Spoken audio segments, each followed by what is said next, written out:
چې ماته تاج خانم ووې او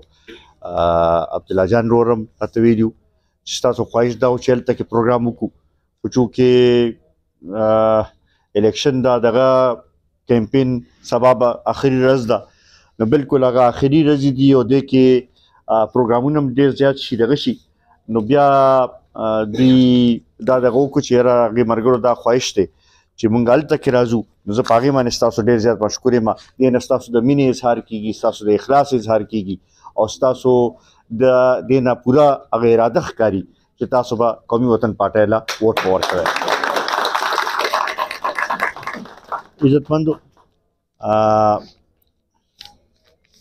که مونږ وګورو نو په دې تنګي تحصیل کې د ترقیاتي کارونو بنیاد چې دی هغه جناب آفتاب احمد خان شیرپور ایښی دی که بجلی خوره شوې ده هغوی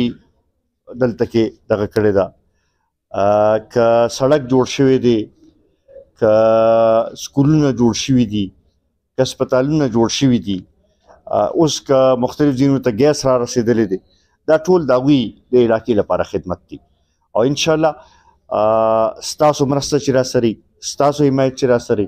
نو نور هم ښه بهتر انداز سره دا خدمت مخکې موضوع به دا کم کمیې چې دي کم ضرورتونه چې دي د علاقې هغه به پوره کوو به دې کې ما ته پته ده چې هلته کې د لارو کوڅو هم ډېر ضرورت دی بجلی هم نور د ټرانسفارمر هم ضرورت شته نور ډېر داسې دغه شته نو دغې طرف ته به هم انشاءالله توجه ورکوو بیا زمونږ ځوانانو له د روزګار هم ضرورت دی نو دې ټول څیزونه کې به تاسو له توجه راکوو به او انشاءالله یو ځای به د دې علاقې خدمت کوو خو اول لږ دغه کوئ د 8 تاریخ باندې لومړنی قدم به تاسو اخلی چې تاسو خپل پولینګ سټیشن خپل ویلیج کونسل چې دی چې هغه وګټئ نو بیا به موږ لپاره به اسانتیا پیدا شي موږ به بهتر طریقې سره ستاسو خدمت په کولی شو زه یو ځل بیا ستاسو هم ډېر زیات مشکور یم د هغې ملګرو چې چا په دې کې رابطې تاسو سره کړي دي تاسو سره ناست دي تاسو سره جرګې مرکې کړي دي د هغوی ټول هم ډېر زیات مشکور یم او انشاءالله دا تمه لرم چې یو ځای به راپاسو به او دا پارټي به اوس